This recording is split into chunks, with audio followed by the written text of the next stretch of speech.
primeiro fabricante nacional a falar, caramba, essa Uhum. usina com tecnologia de membranas foi fabricada aqui. E quando a gente levou isso para o cliente até falar, caramba, você entra, mas se você tiver o que a Trevi está fazendo também, senão você não entra. Então é importante entender e a gente que consegue realmente colocar essa presença de mercado e entender que o desafio cada vez está maior, né?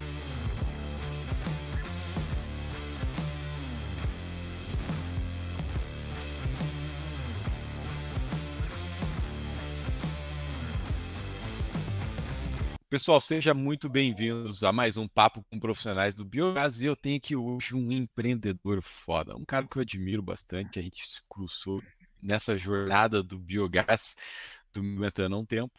E, em especial, Lúcio, eu acho que a jornada que você e o Maicon passaram, os desafios que vocês encararam, que eu conheço um pouquinho deles, né? Espero que a gente conheça um pouco mais, a gente fale um pouco mais sobre eles nesse episódio. Eles fazem com que eu sou um fã de vocês, sabe? Eu tenho muito orgulho da 3DI e sempre falo de boca cheia, até pelo programa de tropicalização que vocês passaram, uma empresa que produz uma solução de biometano 100%, com engenharia 100% nacional, eu acho fantástico. Então, já dei o spoiler aqui, quem está comigo é o Lúcio Ricken, sócio-diretor da 3D Engenharia. Lúcio, seja bem-vindo, meu amigo. Muito bom encontrá-lo, Ricardo. É uma satisfação a gente sempre bater papo sobre biogás, biometano, ainda mais tendo essa história aí já a longa data juntos, né? Muito trabalho em que se conectamos, né? Como você mesmo citou, o GF Tropicalização, outros projetos antes também pelo Cibiogás. Então, à frente de desenvolver, desbravar os caminhos no biogás, no biometano, quando a gente realmente botou isso como bandeira, né, do nosso negócio. Eu acho que nada melhor do que ter esse canal de comunicação fácil, rápida, simples, né, com todos os interessados todo o mercado.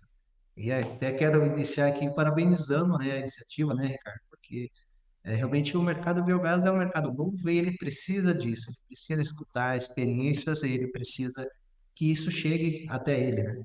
Cara, eu lembro da primeira vez que a gente parou para conversar sobre projetos, sobre inovação, e a gente estava indo para o Conecta Del, que era uma ação de Caramba. inovação do Extremo Oeste, promovido pela Frimeza, pela LAR, por uma série de cooperativas, e a gente sentou na mesa, se não me falha a memória, com a Frimeza naquele momento, e estava falando sobre CO2 para incentivização de animais. Essa é a primeira imagem que me vem da cabeça do Lúcio, que a gente parou para conversar, não que a gente não tenha se visto antes disso, assim, sabe, Lúcio? Mas, quem está nos ouvindo, quem que é o Lúcio? Lúcio, fala um pouquinho da tua formação, da tua carreira e do teu momento biogás, né? Como é que você se conecta com esse mercado de biogás? Esse momento em que a gente se conectou, Ricardo, foi acho que em 2018, né? Realmente foi uma grande lembrança também, mais uma das iniciativas em que atuávamos em projetos de P&D e novos modelos de negócio. E isso em 2018, o 3D estava então no seu quinto ano, né? Hoje com 10 anos. E antes disso, tudo antes de 2013, ela começou mesmo, né? Sua base se formar em 2012. Mas tudo isso ainda começou na conexão entre Lúcio e Michael, né, meu sócio hoje também, sócio diretor executivo aqui na 3DI, 2005, né, quando nos conhecemos em Foz do Iguaçu, quando iniciamos então a faculdade, né, de engenharia mecânica na Unioeste, da universidade local, estadual, e aí desde então começou essa aproximação com uma amizade, mas principalmente visando o pós-engenharia, né? O que seria depois da faculdade? O que vem ali, né? E eu cheguei nessa época, né, em 2005, quando cheguei na universidade, eu cheguei como um menino do campo, ainda conhecendo o mundo, né, desbravando o mundo cheio de curiosidades, querendo trazer Serranópolis, não? Serranópolis do Iguaçu, cidade pequena, né, do oeste do Paraná, próxima a Foz do Iguaçu mesmo. Mas, né, por ser uma cidade pequena, também criado no campo, né, filho de agricultores, vivi essa dor do que hoje eu também trabalho para ajudar a suprir, né, a dor do produtor rural em seus negócios. Hoje trago isso também na essência, né? E vejo que aquela curiosidade toda que me colocou dentro da engenharia também estava preparando um caminho para o pós-engenharia, que era empreender e conseguir fazer isso chegar como solução para o mercado, como desenvolvimento de pessoas, desenvolvimento de solução. No primeiro momento, eu queria ser realmente projetista e fabricante de máquinas e equipamentos, e hoje realmente é um dos nossos grandes nichos, né? Eu não sabia que ia ser na área de energia, muito menos biogás, né? Minha experiência até antes de 2005 era uma propriedade rural que eu conhecia lá em Serra do Sul, em que tinha assim, uma pequena cisterna coberta, basicamente, em que se produzia um pequeno volume de biogás que era utilizado no fogão né, na propriedade rural, mas era um biogás totalmente bruto. Na época sentíamos aquele cheiro forte, né, o cheiro característico do ovo podre, e a gente se perguntava, né, mas o que é isso, né? É um problema, não é? Mas como curiosidade de criança, jamais imaginava, né, na época dos 12 a 13 anos, que alguns anos depois estaria de mãos dadas e abraçado com biogás. E por aí foi o caminho, né? Até 2013 a gente chegar no momento de montar um negócio, né? A 3D hoje, então, com 10 anos, construindo essa pegada, né? Sua história, essa pegada de desenvolvimento tecnológico, entendendo que a inovação, tanto equipamento, produto, ela tem que vir de mãos dadas com inovação no modelo de negócio, no arranjo de pessoas, nos impactos que isso pode trazer positivos, né? Obviamente sempre olhando os negativos também, né? Porque é isso que contribui, né? Com uma viabilidade, com uma ação nova em um mercado que está se formando, né? Então, essa é a história de onde começou e o que nos colocou hoje, me coloca hoje dentro do biogás e biometano. 2013, então, você e o Maicon decidem abrir a 3D Engenharia, e o motivo de vocês abrirem a 3D Engenharia foi algum projeto de biogás? Quando você de fato se conecta com biogás? Nós começamos em 2012 no Paraguai como fabricante, né, projetista e fabricante de equipamentos para a indústria de sementes. Naquele momento, entendíamos que aquele seria o nosso arranque empresarial, né, no país vizinho. Porém, começou uma iniciativa, isso até é muito a calhar com a fundação, né, do próprio Cibiogás. Hoje o Cibiogás tem a mesma idade da Atriz Engenharia. E aí, em meados, né, para final de 2012, surgiu uma oportunidade de a 3I submeter projetos de P&D com subvenção. E esses projetos abriu-se, né, naquela oportunidade, subvenção em editais focados em biogás. E ali, naquele momento, a gente deu caramba, aqui na nossa frente. A gente já tinha visto antes, né, algumas iniciativas que já estavam correndo, né, pelo menos 5, 10 anos, em cima de biogás, mas não tinha chegado na nossa frente. Até que no momento que apareceu essa oportunidade em energias renováveis, e a gente avaliou, cara, a gente hoje é projetista de máquina, fabricante de máquina, mas o setor agro é totalmente desconectado, né, de forma direta a energias. E quando abriu essa oportunidade, falou, caramba, está na nossa frente. É um momento, por que que não? Por que não?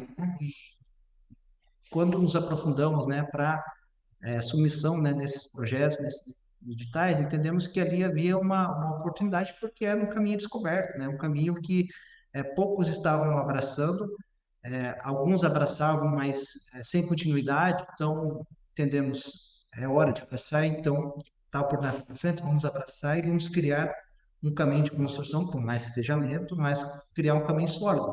E com isso foi tomando corpo, né?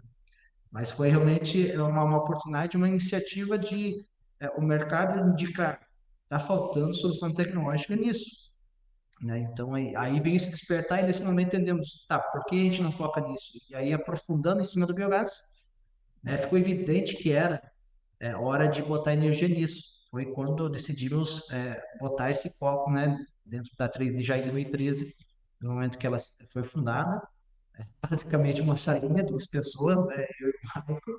Eles levam para cima, vão submeter edital. Na sequência, conseguimos emplacar mais projetos, trazendo pesquisadores para dentro da empresa, também pelo CNPq. Então, foi gerando uma cadeia de desenvolvimento, atrás de desenvolvimento, e foi agregando capacidade intelectual dentro do negócio.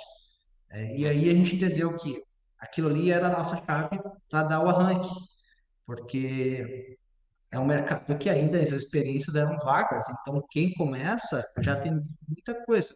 Uma empresa com uma sala de 6 metros quadrados, mas com 3 pessoas ou 6, né, em revezamento, com essa capacidade intelectual já se acumulando, gerando conhecimento, passa a valer dinheiro. Então foi ali que a gente entendeu, caramba, a gente, para quem olha de fora, a gente não está valendo nada, mas a gente está conseguindo concentrar conhecimento. E dali que foi, degrau por degrau, dando essa oportunidade de alavancagem. E por isso que a gente entendeu que, para quem era iniciante, era uma oportunidade, porque, até pontuando, né, tanto eu quanto o Mike, não chegamos de famílias tradicionais no comércio, na indústria, não desses segmentos. Né? Meu filho de produtor rural, o Mike, filho de pequenos comerciantes também. Então, a gente não veio com isso preparado, mas entendemos que, caramba, para quem não trouxe bagagem, não está com dinheiro no caixa, mas também não está com conta no caixa. Então, vamos usar do quê? Capacidade intelectual. Juntar pessoas da melhor maneira possível, dentro da capacidade que tínhamos para o momento, e com essa capacidade intelectual concentrada, aí sim conseguir desenvolver nossos produtos, nossas soluções e colocando isso no mercado. Né? Então, foi esse o grande momento que fez, passou a fazer sentido, né? E foi nos colocando nessa jornada de crescimento. Você se lembra quais eram esses primeiros projetos aí que você pegou? O primeiro projeto foi até com o Sebrae, Sebrae Tech Diferenciação. Esse era um projeto para fazer o sistema para desflorização do biogás com ferro quelado. Né? Então, é um equipamento, um filtro, que até hoje a gente, né, na época até depois acumulou em patente, basicamente aplicando soluções do que já se via no mercado lá fora, implementado para funcionar aqui. Passamos por essa experiência dentro do Citratec, depois agregou o FINEP, agregou o CNPq, e chegamos à conclusão de que não fechava a conta, era caro operar esse equipamento. Ele removia o H2S muito bem, removia, abaixava de concentração de 5.000 ppm para 50 ppm, resolvia. E era uma época que o mercado do biogás estava um pouco relutante em iniciar com a inserção de ar nos biogestores. Já se falava nisso, mas Uhum. havia uma relutância, um medo muito grande por não se conhecer o nível de controle para garantir segurança, principalmente. Então, eu falei, opa, então vamos seguir nisso. Chegamos num equipamento que removia o H2S, funcionava muito bem do ponto de vista tecnológico, mas do ponto de vista mercadológico, não. É um equipamento que no operacional, no custo de implantação operacional frente a um simples sistema de injeção de ar, custava 10 vezes isso, quando não 15 ou 20. Então, ele no fim não fechava mais a conta, porque quando a gente chegou, meados de 2014, com o equipamento na mesa, já estava caindo os mitos, né, sobre a inserção de ar, né, sobre os riscos, porque passou a ser conhecido e passaram a ser controlados os riscos. Né? Então, dali em diante a gente viu, opa, não é isso daqui que vai alavancar nossa expertise, mas daqui, para chegar até aqui, a gente aprendeu muito sobre tudo que se passa num processo de purificação de biogás. Agora a gente vai adiante. E dali a gente foi atuando em novos projetos, desde de conhecer outras tecnologias para, foi o primeiro momento, né, 2015, envolvendo-se com sistemas de purificação por PSA, sistema de purificação por Water Scrubber, enfim. E aí as primeiras interações foram culminando junto com tudo que a gente já tinha acumulado até ali, visando resolver o H2S, que até hoje não é uma solução totalmente resolvida, ela é uma solução, o H2S hoje no biogás é uma pegada controlada, mas em alguns casos ela ainda é muito desafiadora, em alguns casos já está mais simples, e outros muito desafiadora. Aí a gente entende que é uma situação que a gente vai conviver com isso, porque cada projeto de biogás tem a sua particularidade, tem a sua natureza, e entendemos que tudo aquilo que a gente tinha acumulado para desenvolver o piloto de H2S foi gerando um caminho para desenvolver outros processos de purificação, e aí sim, a partir dali, todas as iniciativas em prol do biometano começaram a surgir, mas o filtro de H2S foi o pontapé, né? Que foi essa primeira largada que nos colocou numa sala estudando e dedicando ao desenvolvimento. Caraca, que legal, cara. 2013, falar de purificação de biogás. Particularmente não sabia dessa parte da história de vocês. Eu sei do ponto que vocês encararam o desafio de uma obra de um gasoduto. Então, comenta isso aí, cara. Como é que você sai do sistema de purificação e entra para uma obra de gasoduto? De biogás, né? Pois é, veja, em 2013, quando entramos no projeto de desenvolvimento do sistema de filtragem, né, focado em H2S, percebemos que havia no mercado algumas frentes para que dali em diante saísse, né, 2, 3 anos, um projeto para integrando, né, propriedades, como já havia acontecido em Juricaba, né, um projeto Marechal Rondon, aqui no Oeste Paranaense, tinha-se uma expectativa que saísse um projeto dessa ordem, mas já modernizado, baseando nas experiências boas e ruins do que foi o anterior. Nesse momento a gente entendeu, cara, por que que a gente também não passa a se envolver com a mão na massa, né? A chave na mão e vamos atuar no que tem de iniciativa em cima desse projeto anterior ainda, que era o projeto do Juricaba. E nesse momento a gente até atuou em projetos, né, lá em Sorocaba, instalação de sistemas de drenagem, uma nova rede de distribuição, rede lógica de tubulação PAD para transporte de biogás, né, dentro do próprio condomínio. E ali a gente pegou, então, a gente saiu do momento em que tínhamos uma sala com conhecimento, né, desenvolvimento tecnológico, e então a gente também já tinha conhecimento de bagagem, chave na mão, de sentir o que o biogás faz com uma conexão galvanizada, uma conexão metálica, uma conexão de latão, o que ele faz com uma conexão de inox, o que ele faz por uma tubulação de PAD ou de PVC. Então, dali a gente começou a entender, opa, isso é o biogás, isso é o biogás bruto. O que que ele tem, o que que ele afeta para que a função requerida dele seja cumprida para aproveitamento energético. Então, antes de falar em purificar, você tem que falar em como transportar esse cara do ambiente bruto, né, desde que foi produzido no biodigestor até purificar e depois de purificado até seu consumo final. Caramba, tem um elo que tem que ser construído e esse elo é transportar. Então a gente fala, beleza, eu quero biogás com qualidade, tá, mas e quantidade? Então, essa informação tem que ser andada, ela tem que andar junto. Não adianta você falar, eu tenho biogás CH2S, mas conseguindo aproveitar 5, 10% do biogás bruto disponível. Não resolve. Sim. Então, você tem que falar em qualidade, você fala em qualidade desde que você consiga falar também em quantidade. Opa, estou conseguindo aproveitar todo o biogás, estou conseguindo dar vazão. Opa, mas para eu conseguir dar vazão, eu tenho que entender de sistemas de transporte, seja compressores de baixa pressão, de alta pressão, sistemas de retenção de umidade, partícula, enfim. Então, esse chave na mão começou a agregar essa experiência de entender como lidar com esse processo de transporte.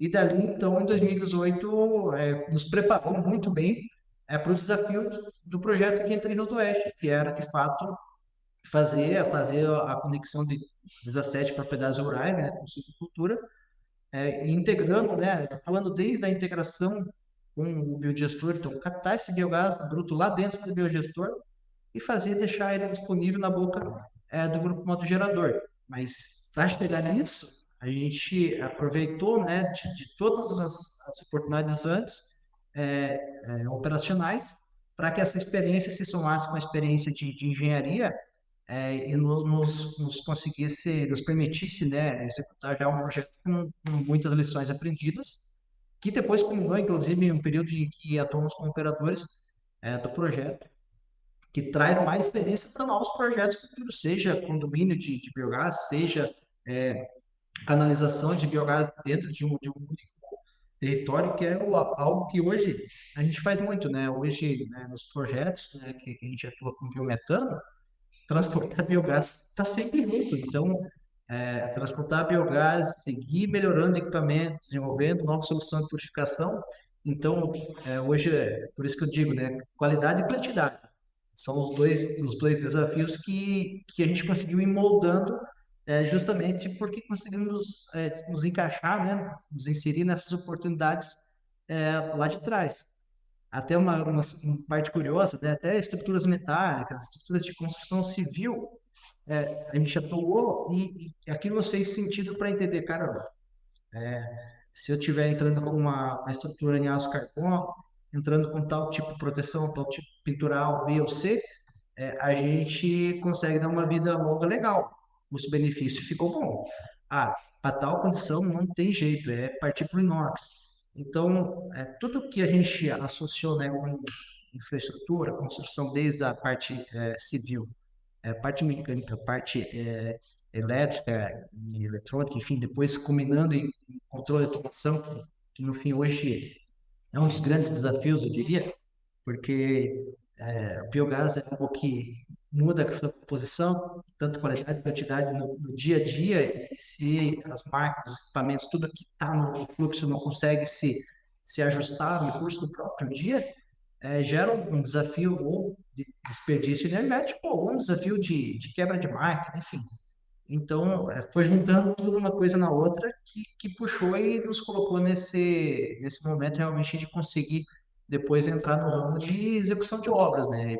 Dentro do segmento de biogás canalizado, integração de várias propriedades, enfim. Esse foi o curso que foi se formando.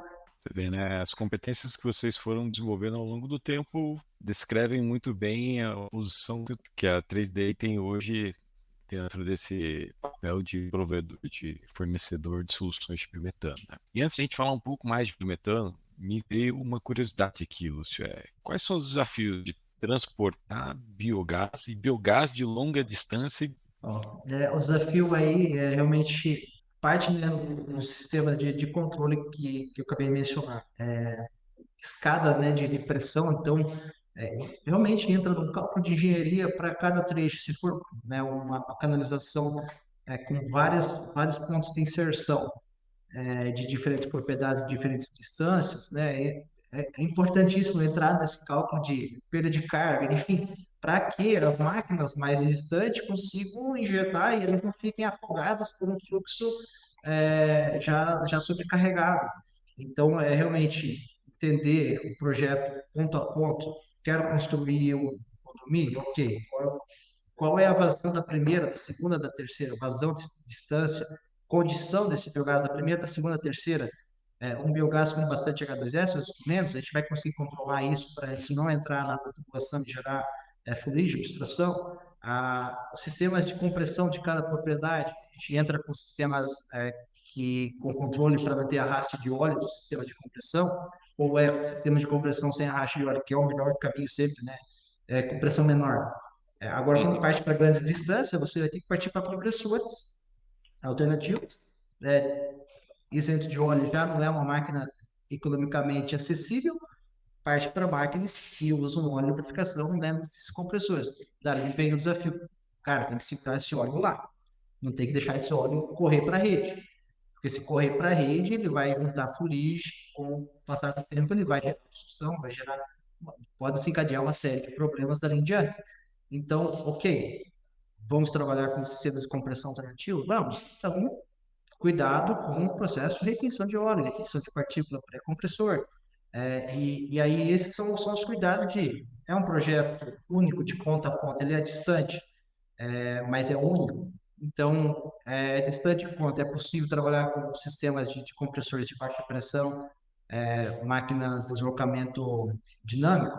Opa, se tem máquinas dinâmicas, faz um projeto já muito mais simples, ou usa uma tubulação com diâmetro maior e evita ter esses outros percalços de usar tubulação de diâmetro menor, né? Muitas vezes pensa-se que uma tubulação com diâmetro menor é mais barata do que uma tubulação com diâmetro maior. Muito pelo contrário, pode muitas vezes ser muito mais caro você trabalhar com pressão mais alta e o menor diâmetro do que não ter que levar pressão, né, de transporte a níveis mais altos. Então é caso a caso, mas esses são os desafios independente da linha, né? Se for muitas propriedades, se for muito distante, caso para ser avaliado. Mas sempre tentar trabalhar na menor pressão eu acho que a dica de ouro sempre é evitar partir para a compressão acima de meio bar, né? Trabalhar com máquinas de baixa pressão e aí com isso você não vai ter óleo na linha Essas máquinas geralmente não têm contato, a área de contato com biogás são equipamentos com carcaça de alumínio. Então, assim, sempre vai ser o melhor caminho. Não economiza no diâmetro do tubo, é, usa tubo de diâmetro maior, porém com menor pressão, que vai ter uma dor de cabeça muito menor aí do uso e da operação e manutenção de qualquer rede, né? Cara, que legal. Eu não sei se você sabe, eu participei da concepção do lá em 2011 com o Luiz Thiago, com o Ângelo, e naquela época a gente falava assim, pô, queria ter um engenheiro mecânico junto com a gente aqui para ajudar no desenvolvimento desse projeto, que eram três engenheiros ambientais, então se virando, estudando mecânica de fluidos para concepção do projeto. Obviamente, depois do biogás, formação do biogás, internalizou o projeto, ele ganhou um outro corpo. Muito legal, cara, ver você explicando a termodinâmica, o processo, porque sendo bem transparente com você, lá em 2011 a gente não parou para pensar e não tinha o conhecimento necessário para avaliar essa questão. A gente, obviamente, entendia que o maior o diâmetro, maior a pressão, isso ia ter um menor gasto energético, mas a gente também olhava para o tamanho do diâmetro, olhando como o gasoduto como um pulmão pro sistema. Mas, cara, muito massa. Mas e aí eu te falar, essa resposta hoje é muito mais simples eu colocar essa resposta hoje depois de engenheiro de obra pronta, né, como a gente fala. Sim. Engenheiro de obra pronta, depois que a gente também colocou a implementação, ok, é, mas ainda encontramos gargalos que no novo projeto a gente já mudaria, gargalos que ainda estavam no limiar da dúvida do cálculo, se comprovam depois no momento da prática. Agora, por exemplo, entre rios mesmo, né? 22 quilômetros de ponta a ponta, trabalhar com 500 milibar seria uma população muito grande. Então, opa, Aham. vamos analisar. Agora eu já tenho projetos aí de 3 quilômetros, caramba, uma população de diâmetro maior, toca o baile, vazão alto, mas toca o baile, dentro dos limites, faz o seu cálculo de perda de carga, cálculo de velocidade de fluxo e meta bronca, Sim. né? Mas isso tudo é bagagem que vai se acumulando com o tempo, né? Muito legal, cara. Olhando agora mais para dentro do que vocês estão fazendo hoje, que é purificar biogás, fazer o upgrade do biogás. Em 2013 tiveram esse projeto Sebrae Tech para remover H2S. Eu sempre gosto de perguntar para as pessoas que passaram por aqui, Lúcio, quais eram os desafios de 2013 quando você entrou nesse mundo de biogás e purificação de biogás, mais especificamente? Quando a gente entrou nisso, a gente entrou em cima para não dizer que começamos esse filtro, né? Quando a gente falou em M2S do zero, existia o que se chamava na época de forma carinhosa de Sputnik, né? Era basicamente um tanque de reaproveitamento, um tanque, né, de ferro velho que tinha sido reaproveitado, umas bombas, algo de reaproveitamento, e tinha se feito um primeiro ensaio. Esse era um projeto que até havia sido desenvolvido na época também em conjunto, depois o nosso projeto foi em conjunto com a UTFPR, a Universidade Federal de Rio de Janeiro, Tecnológica Federal, dentro de uma granja, na Granja Corumbara, né, os pioneiros, primeira fatura em GD, né, um marco histórico aí do biogás, e lá Sim, estava instalado o tal do Sputnik. Naquele momento não se falava ainda, não se tinha segurança de trabalhar a injeção de ar para desflorização biológica, e foi colocado o Sputnik lá e chegaram, né, para a gente. E aí, esse cara, o desafio de fazer isso virar um produto, abraçamos a ideia junto e falamos, vamos fazer isso virar um produto.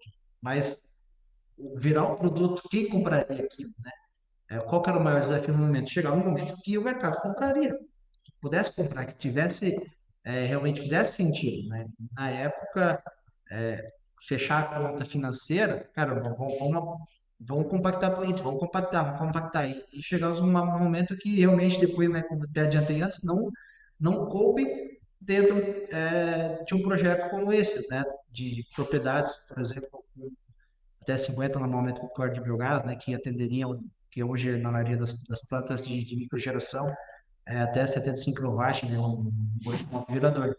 Então, a gente tinha esse desafio de, primeiro, fazer algo que o mercado aceitasse, ou seja, encaixar dentro do custo.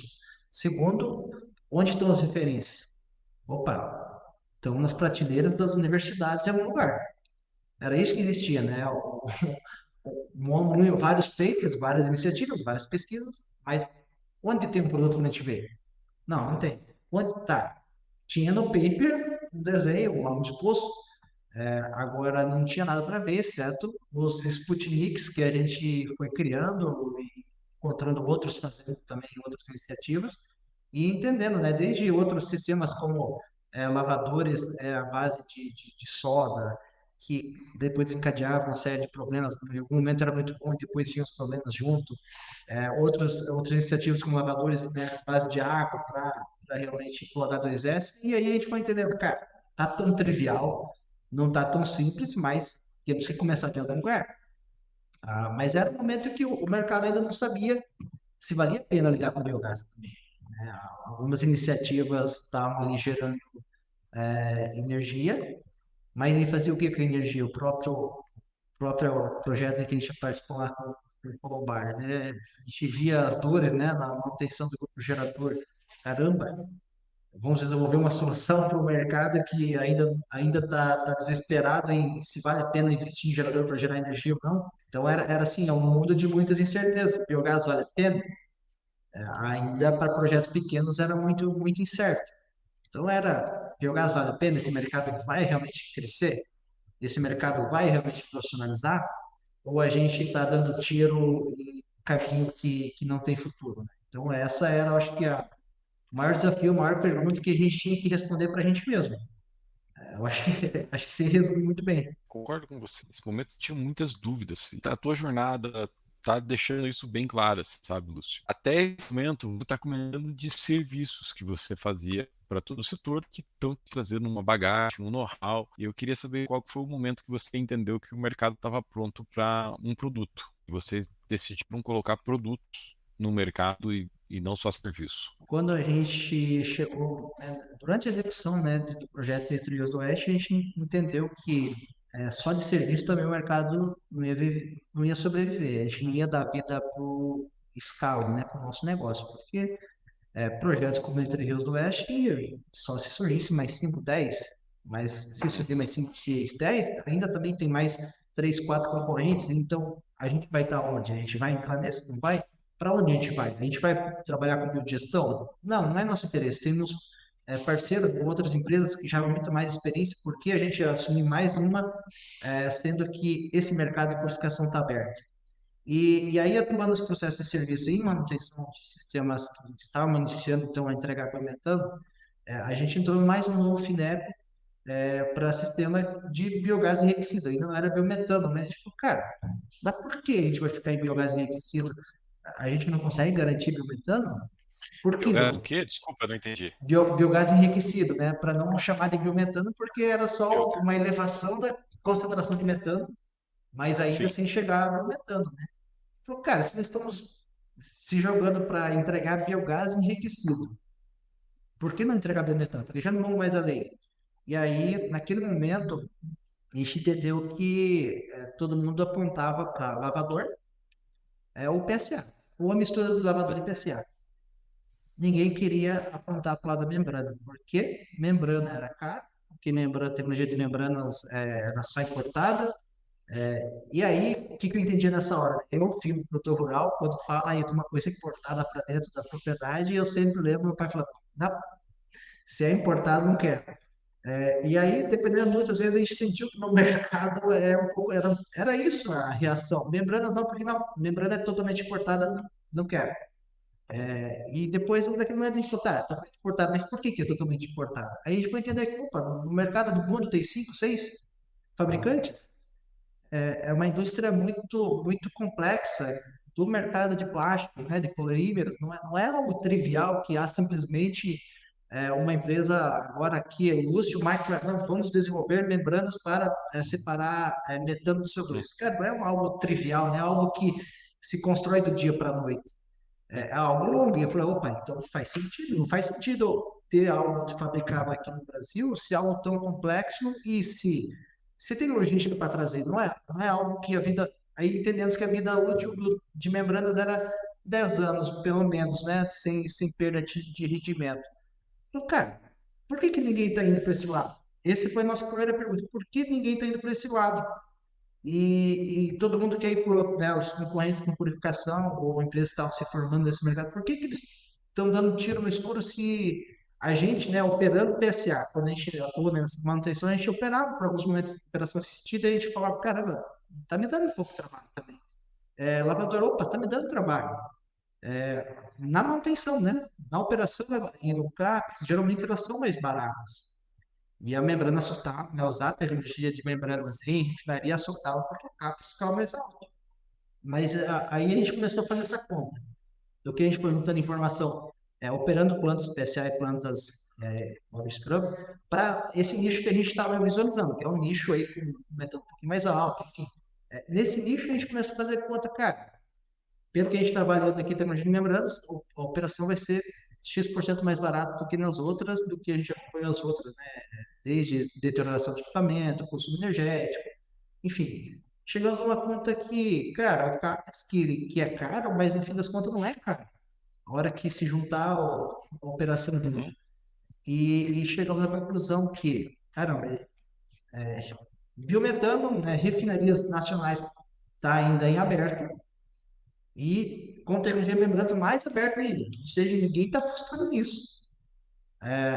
Chegou, também vinha, né, uma série de tools. Se ninguém está apostando, por que, que a gente vai agora, né, de primeira nessa? Só que o de primeiro também não era exatamente o primeiro. A gente já tinha conhecimento operacional tecnológico do PSA e lavador.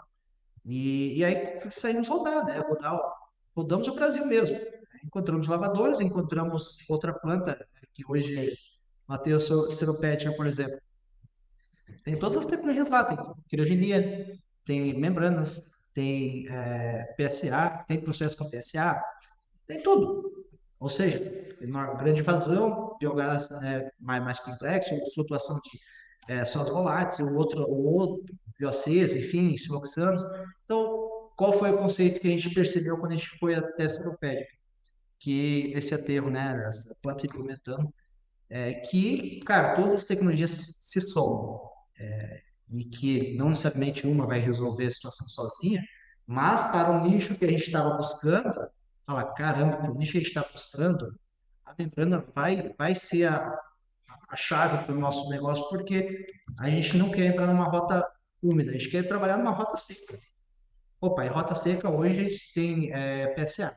Mas PSA a gente tem alguns delays, algumas perdas, recovery.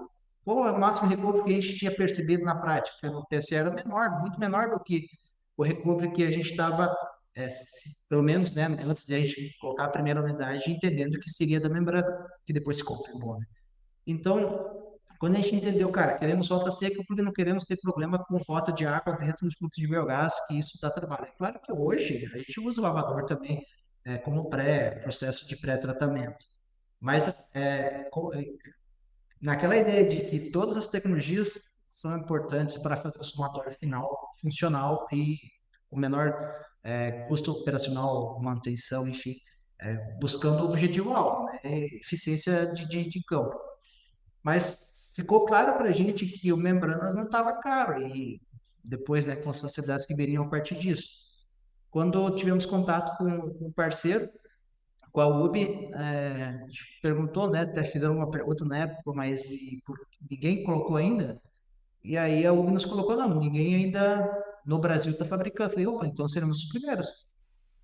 Se ninguém está fazendo, mais uma oportunidade, porque a gente já estava tecnologicamente convencidos que seria. E quando entendemos que ninguém estava fabricando isso no Brasil, aí sim mostrou-se como a melhor oportunidade para o momento. Entendendo que até aquele momento, fabricação no Brasil para uso na América Latina ninguém fazia. Na América Latina a gente tinha o caso da planta seropédica, mas é uma planta que veio já usada, importada de fora. Plantas na Argentina, que já vem pronta, construída fora.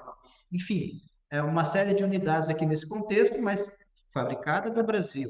Porque a membrana sim é importada, mas a biorefinaria não. E não é trivial também dizer que basta comprar uma membrana, colocar ali um compressor, pronto, tem uma refinaria. Não, não é assim. Assim como um gerador, comprar o gerador, botou ali pronto, já vai ter energia elétrica na ponta. Não é algo assim tão trivial, né, como comprar um kit solar fotovoltaica, né? Biogás, eu acho que eu gosto desse comparativo, mas não é como na solar fotovoltaica que você fala, cara, eu quero um kit X potência, Ou, sei lá, eu quero para tanto dinheiro, eu tenho esse capital, quanto que dá para fazer com esse capital? No biogás, falar, cara, se você vai falar que é por esse capital, já fica difícil, né? Porque cada lugar tem uma particularidade, é difícil de encaixar, não é entrar no e-commerce aqui, clicar nas caixinhas e sair o orçamento, né? Então, quando a gente entendeu isso, que o mercado está descoberto de fabricantes para isso, né? Os desenvolvedores e fabricantes de bioetiquetaria. Falou, opa, vamos lá. Nós seremos os primeiros, então, a fabricar aqui e com essa parceira, nós seremos. Então, vamos colocar a primeira unidade. E, na época, nessa primeira unidade, o Cibiogás realmente queria dar esse up, né, na instalação de produção de biometano em Itaipu. Foi o momento que a gente, pô, tá aqui, a gente coloca essa refinaria rodando, demos as nossas garantias, falou, a gente Uhum. vai entregar biometano com essa tecnologia. Você quer? E eu entrego com tecnologia de membrana, mas eu entrego uma metode com tecnologia de membrana. Você quer? E aí, realmente isso funcionou bem, né? Funcionou muito bem. Essa planta piloto, que era realmente o nosso primeiro produto, né? A primeira biorefinaria nossa, está instalada em Itaipu e é uma planta que serve, né? Realmente de vitrine para muitos desenvolvedores, até para ajudar a desmitificar que membrana é caro, que membrana, às vezes, de olhar parece que é tão simples, tão trivial, e realmente ela dá essa conotação, né, que dentro de uma refinaria dessa, parece que realmente é só colocar uma membrana ali e está resolvido. Mas vem tudo por trás disso, todo o dimensionamento do sistema de compressão, toda a preparação dos compressores para ligar com o gás blunt até chegar ali, tudo que tem pré-compressor, tudo que tem para reter partícula, tudo que tem para reter umidade, condensado, amônia, enfim, é um arranjo que não é simplesmente, cara, vou conversar com um cara aqui que mexe com biogás e ele vai saber dizer que é só fazer isso ou aquilo e vai ser implementando do outro lado. Então, esse foi o momento que saiu essa oportunidade como ninguém está fazendo. Então, opa, oportunidade. Ninguém fabricou. Mais uma oportunidade de dar escala para o negócio é colocar máquinas dessas no mercado. E foi aí que a gente colocou o primeiro piloto, e aí o primeiro piloto realmente despertou o mercado e falou: caramba, tem gente no Brasil fazendo biorefinaria com membranas? Tá, mas esse negócio é caro? Como assim?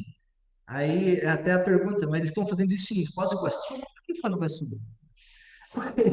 Enfim, até muita surpresa até hoje, né? Quando a gente fala que é de Foz do Iguaçu, uma cidade do interior do Paraná, mas poucos entendem que realmente essa região tem um protagonismo, né, no biogás, né? A própria região oeste como um todo, né? E aí isso foi dando visibilidade nacional, foi depois abrindo a cadeia para puxar mais máquinas para dentro, né? Eu jurava que vocês tinham começado com outros produtos, como o secador, o próprio PSA, antes mesmo de ter pensado no piano. Não, a refinaria entrou primeiro, só que para entregar a biorefinaria, a gente tinha que entregar nosso sistema de secagem. Então veio junto, né? É, o momento que a gente entregou o pacote, está aqui nossa biorefinaria. Opa, está aqui nosso secador, está aqui nosso sistema de carvão para H2S, está aqui nossas baterias de filtro para partícula, está aqui nossos sistemas de drenagem de condensado.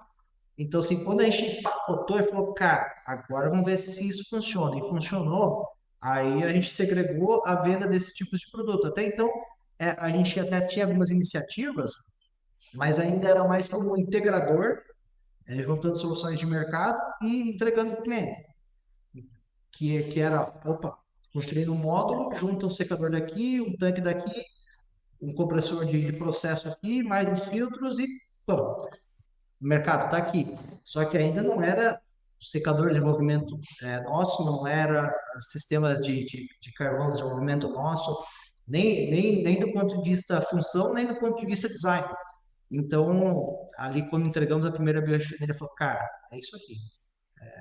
Funcionou, agora a gente vai criar nossas versões, tanto de melhoria, né, tanto para cada um dos itens que compõem a biorefinaria, desde o ponto de vista funcional, capacidade de produção, até né, quando a gente fala de capacidade de produção, essa primeira biorefinaria é para 35 metros cúbicos por hora de biogás, né?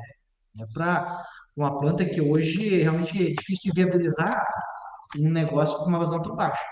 Mas para aquele momento, era o nosso momento de falar: a gente está bancando o desenvolvimento dessa máquina porque a gente está apostando nisso, justamente porque o mercado estava descoberto. Da mesma forma que a gente chegou lá em 2013, quando fomos atuar nos filtros de H2S. Porém, o filtro de H2S chegou num preço que, para aquele momento, não fazia sentido. Filtro de H2S que a gente desenvolveu lá em 2013, hoje, alguns projetos a gente está para colocar eles, porque hoje faz sentido. Mas em 2013 não fazia nenhum, Olha 2015 que não legal, fazia cara. nenhum sentido. Hoje, 2023, caramba, biogás hoje vale dinheiro. Gás natural subiu o preço, biometano sobe junto. Subiu junto, caramba, vale investir e proteger as máquinas para garantir a disponibilidade maior de máquina e garantir mais metro cúbico de biometano no consumo, seja na caldeira, né, alto consumo do próprio cliente, seja para fazer abastecimento de frota, seja em sistemas de secagem, spray dry, flash dry, enfim, que as indústrias usam isso muito, né, e demandam muito combustível, principalmente gás natural. Então, hoje, aquilo ali foi fechando. Quando chegamos na refinaria, opa, agora a gente também consegue disponibilizar daqui secador, daqui sistema de carvão, daqui sistemas de compressão, enfim, tudo que a gente usou para fazer da refinaria, depois a venda desses outros itens, né, ajudou também a diluir os custos de desenvolvimento inicial. E aí foi gerando uma cadeia e outra. E hoje o que, que a gente segue fazendo? Hoje a gente entende que foi talvez o que foi garantindo esse avanço tecnológico e de modelo de negócio é entender de que o que mais faz o mercado, o nosso mercado aqui, uma empresa, se posicionar e seguir crescendo, não é a preocupação de fato em se fechar e se proteger e ficar escondidinho, não quero que ninguém copie o que eu estou fazendo, é não parar de desenvolver. Então, se Uhum. alguém copia, o que ele copia hoje, amanhã eu já estou com o novo pronto. Eu estou com a geração 24, geração 25 já desenhada. Então, o que o mercado, se o mercado copia alguma coisa da gente, cara, que bom, vai rodando, não vai impactar no negócio. E ele vai estar consumindo o caminho dele. Então, hoje a gente não entende com aversão, estão olhando nossa máquina para copiar. Não, porque hoje, né, do ponto de vista de engenharia e desenvolvimento, sempre a gente pega insights do que a gente vê os outros, né, fazerem também. Então, o que nossos concorrentes fazem também nos desafia. Falo, caramba, por que ele está por essa rota? Deixa eu entender. Deve ter alguma coisa que eu não estou enxergando. Então, e da mesma forma, eu vejo que os concorrentes olham o que a gente faz e falam, opa, o que o 3i está fazendo aí? Por que a gente não deixou passar? Mas a gente entende que a nossa parcela de mercado é sólida porque a gente está, a nossa engenharia está sempre desenvolvendo, sempre melhorando, sempre buscando mais qualidade, mais quantidade. Então, e sempre fazendo uma coisa que o mercado do biogás não gostava de fazer ou não costumava, eu vejo que hoje começa a fazer. Entregar visual também, entregar design, dizer para Vocês foram um dos o primeiros a investidor. fazer isso, né? Eu diria que sim, né? Essa primeira planta piloto a gente focou em dizer, cara, isso daqui não é um sistema barato e que não tem um propósito, é um sistema que tem muito propósito. E isso é como o carro que você compra para se jogar o seu trabalho. Você quer se jogar o seu trabalho se sentindo bem. Então você vai trabalhar com um carro legal, um carro bonito, um carro que te leva para trabalhar e um carro, eventualmente, que te leva para jantar, para sair, para você se sentir bem com aquilo que você está usando no teu dia a dia. E a gente entende que colocar design, colocar capricho, né, que é qualidade de acabamento visual, e falar, cara, isso é um mercado profissional, gente. Não é um mercado para ser tratado como algo lá no canto da propriedade que, não sei, se não der tempo de hoje lá, não vou. Se for para limpar lá, eu lavo daqui semana que vem. Uma vez no ano, passei uma água lá no piso, tá bom. Não, não é essa a ideia. Nenhuma máquina suporta falta de cuidado. Máquina é igual ao seu carro. Se você não lava o seu carro não vai quebrar. E você vai passar vergonha na rua. Então, assim, foi falar, gente, máquina, biogás é uma fonte econômica muito importante para o negócio. Então, trate ela como você trata o seu carro. mantenha o piso, mantenha minimamente a condição de limpeza, de organização, que a máquina vai te entregar o resultado por isso. Minimamente vai arrancar o sorriso do dono, né? O cara que investiu o dinheiro ali, na hora que chega, cara, porra, essa máquina é muito bonita, gostei disso, cara. Essa máquina tá me trazendo dinheiro, está me trazendo desenvolvimento econômico e a sustentabilidade vem de consequência, né? Então, a gente entendeu que isso é uma chave muito importante, porque não está só se vendendo uma máquina como uma solução, está se colocando no mercado um propósito. E um propósito é fazer o quê? Resultado econômico a partir de um ganho de forma, como resultado consequente, ambiental. Cara, legal. Eu gostei da analogia do carro. Eu, inclusive, hoje estava pensando aqui que uma pessoa me perguntou da diferença, daí, qual que é o melhor biodigestor, o CSTR ou Lagoa Coberta? Eu falei assim, cara, não tem melhor. É que nem, inclusive, eu criei uma analogia que nem essa de. É que nem carro. Carro é melhor que caminhonete? Depende. Se vai andar no Para que você off-road, quer? no off-road, é porque você quer. Se vai andar na lama, caminhonete é melhor. Se vai andar no asfalto, talvez o carro seja a melhor opção para você. Então, nesse raciocínio, quando você recomenda e quando que você usa as três tecnologias de purificação? PSA, water scrubbing e membrana. Lavador. Então, o water scrub, geralmente, a gente já usa ele como pré-processo. Por quê? Usando no pré-processo, a gente minimiza um pouco a gente não joga toda a demanda da purificação nessa parte. A gente deixa a purificação principal metano CO2 lá para a membrana. A gente focas, né, no projeto de lavador para diminuir H2S, diminuir, não é para eliminar, é para diminuir. Diminuir H2S, diminuir amônia, principalmente em processos em que não é permissível a desflorização biológica. Então, quando a gente vai numa copa aberta, caramba, entra para o sistema de desflorização biológica e já reduz H2S ali. Agora você entra no sistema, principalmente as indústrias, né? Indústria de alimentos, bebidas, enfim, frigoríficos. Você chega lá, você tem um reator tipo ASMA, um reator tipo IC. Nesses reatores você consegue chegar e injetar, fazer o controle, um processo de desflorização biológica. Mal você tem câmera, alguns você tem abertura externa. Então, tá, o que você faz com o H2S? Resolve depois. Não tem como resolver interferir lá dentro. Já no CSTR, não, CSTR, uma coberta, você interfere no processo, agora no outro não. Então faz o quê? Lavador, reduz. Amônia, tem amônia? Bota lavador que também ajuda a reduzir. Ah, vou entrar com um lavador com água, com amina, enfim, cada projeto vai definir o que você coloca aí nesse lavador. Aí você faz essa redução, amônia, H2S, em alguns casos, aterro, reduz um pouco essa oxidão, enfim, você consegue fazer diminuir a carga ali. Agora, você Diminuir vai quanto, talvez. Augusto? O que é Ah, diminuir para já, você? o diminuir para a gente aqui é dizer, ok, para entrar na refinaria, se a gente bater 200, 300 ppm, tá legal. Esse Tá, restante, membrana tira uma parcela, o NH2S, né? Membrana joga no off-gas.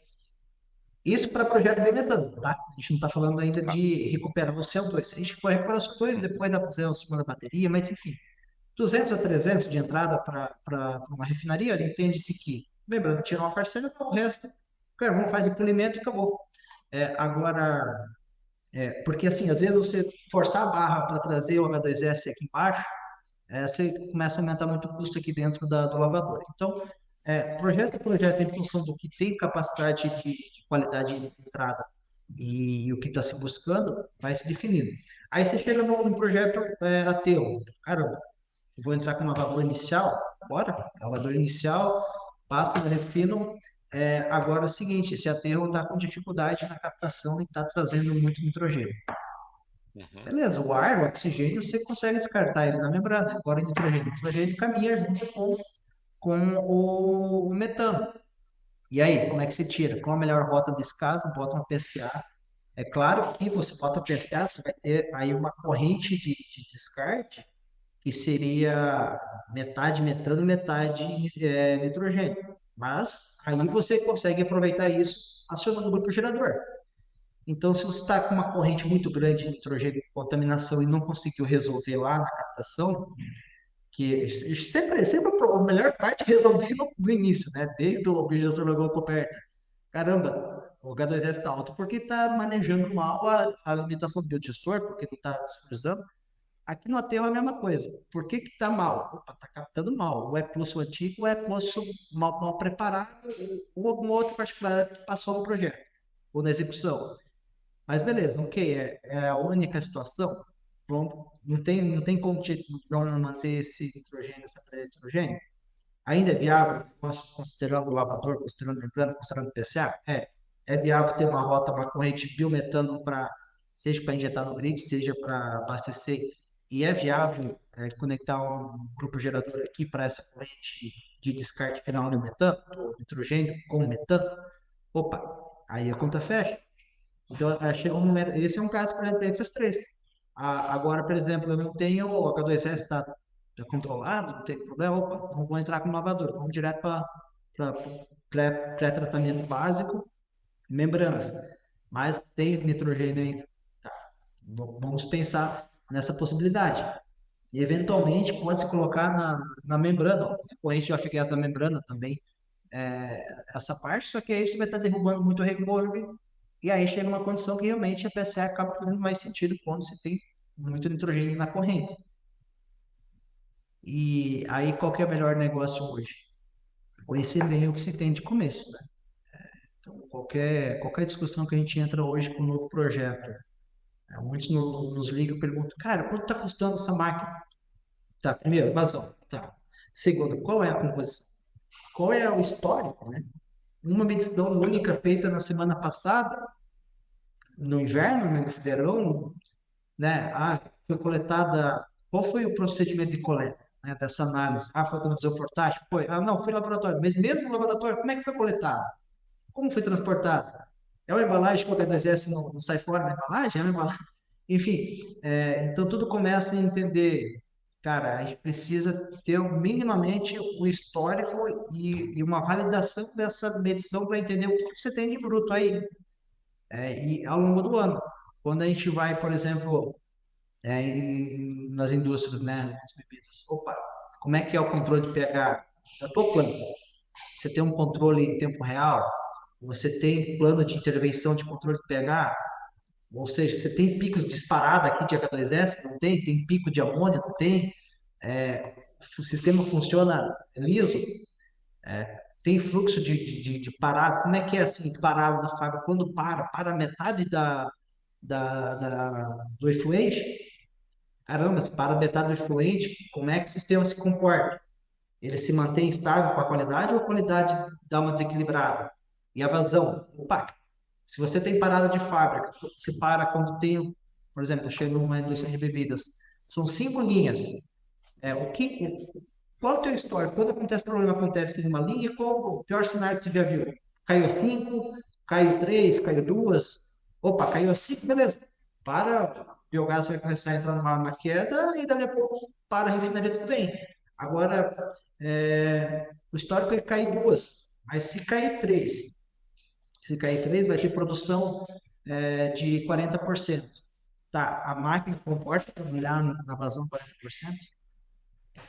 Então tem que pensar que você tem que conseguir entender esse histórico para que quando cair, por exemplo, 60% do volume de fluente, né, no projeto, saber que essa máquina vai conseguir aproveitar o resto.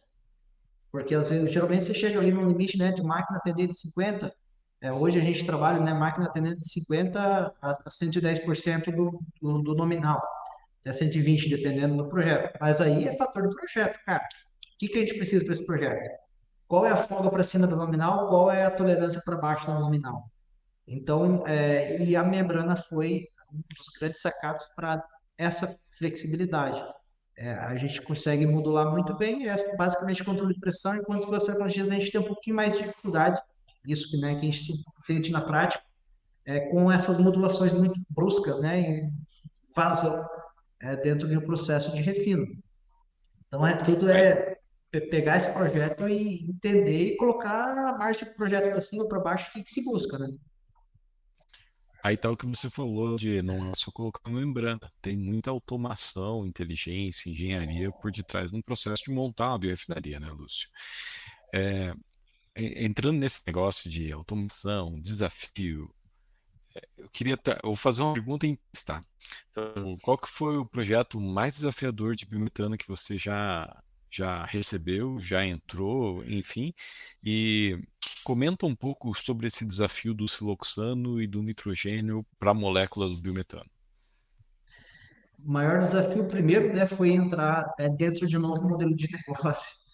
Esse foi, eu acho que, pela indústria de bebidas, né, no caso da Ambev, que hoje a gente tem 6 unidades, foi compatibilizar a expectativa com o que é possível, permissível e entendendo o que cada uma das plantas tem.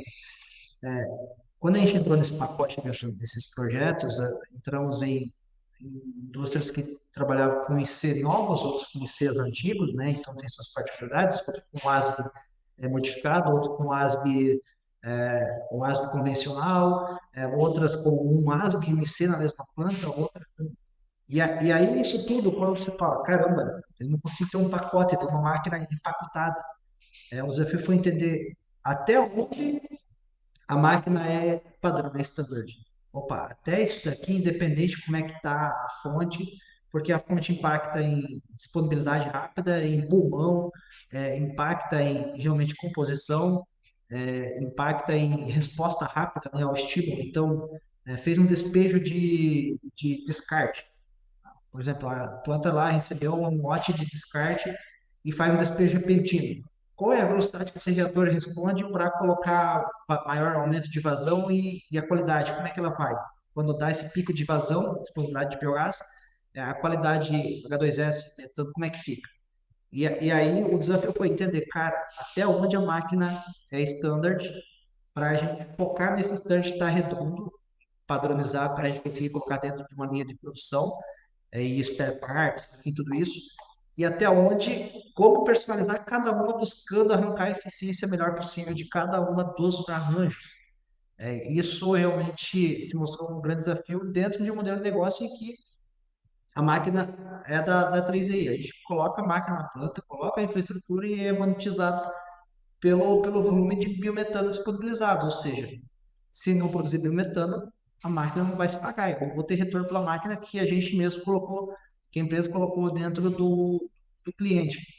Então, o desafio foi realmente falar, cara, como é que é a dinâmica disso? E como é que a máquina consegue se preparar, se antever a isso quando for permissível? E aí vem o quê? Automação. Ok, automação. Você colocar o sistema no hardware é uma coisa. Você configurar o software para fazer essas autocompensações, sempre buscando o melhor custo-benefício, o melhor equilíbrio, que aí vem o desafio, que ficou claro para a gente, cara, não tem como operar, né? Colocar máquinas do nosso cliente espalhadas pelo Brasil. Hoje tem máquinas no Paraguai, Argentina, também é um caminho novo.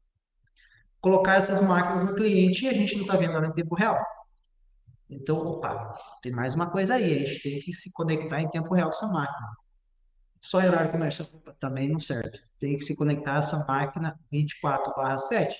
Você vai criando, enquanto você vai criando indicadores, vai criando alarmes, níveis, mas você tem que criar um corpo técnico experiente de olho nisso, para aprender com isso e ajudar a máquina a transformar isso em conhecimento, né? Então, a máquina por si só, ela não vai aprender. Alguém tem que ajudar ela a aprender como se moldar, como se ajustar e como preparar as equações que regem o comportamento, né, uma a outra. Isso, então, realmente é o maior desafio que a gente fala, preparar essas máquinas. E aí, aterro, você me perguntou sobre aterro e que aí vem os seus anos, vem esse detalhe todo. Aterro sanitário e sucrocoleira ainda não entramos, porque a gente ainda tem uma janela muito grande disponível, né, dentro de um biogás com menos H2S, com sem esse problema. Mas isso é o nosso novo desafio, né? É o ponto em que a gente vem concentrando agora nos últimos 2 anos, é uma solução realmente, esse empacotamento, né, que eu coloquei aqui antes, né, de lavator, de PSA, porque para conseguir encaixar dentro desse mercado. E o que impacta nisso? Geralmente são projetos de alta vazão, altíssima vazão. Uhum. E aí são projetos de grande monta que realmente a gente precisa colocar mais corpo técnico para realmente não deixar de entregar o que se busca para aquela vazão em tempo integral. Então, hoje, por exemplo, né, para ficar mais claro, o nosso nicho de atuação ele atende de 100 a 500 normalmente por corda de biogás. Até 700, a gente tem essa escala até 700 por módulo. Agora, quando se fala em aterro sanitário, às vezes você tem 10 mil metros por hora, sucrocoleira 10, 15, 20, normal um metro cúbico de biogás hora. Caramba, chegar lá no sucrocoleira e colocar 20 máquinas, não é algo que ainda é tão aceitável para o mercado. É aceitável ter 4 máquinas, sim, talvez 10, né? Agora, caramba, botar 20, botar 30? Não, faz sentido. Então, a gente ainda não tem atuado forte nessa pegada de aterro e a gente ainda não sofreu a dor do siloxano, porque geralmente são projetos de grande monta. Onde a Uhum. gente se aproximou de aterro? A gente se aproximou de aterro onde o aterro tem triagem e aí tem uma parcela indo para biodigestão. Aí é outro cenário. Biodigestão, biometano da biodigestão, daquele resíduo que chegou no aterro, triou, parte ele para biodigestão, o resto foi para lá. E o que foi para lá ainda está ficando para o segundo momento, ou ali a gente entraria daí somente com uma retenção de umidade, que é um dos grandes desafios, se já resolve boa parte do problema, né? Segurar a umidade para uso em gerador já resolve boa parte do problema. Aí parte para ir mitigando o H2S e fluoxano com carvão ativado. Agora, é a melhor solução para grande vazão? Não, longe de ser. Isso até pela experiência que a gente teve visitando dois arcos, visitando Seropédica, visitando tantas outras plantas aí desse Brasil são.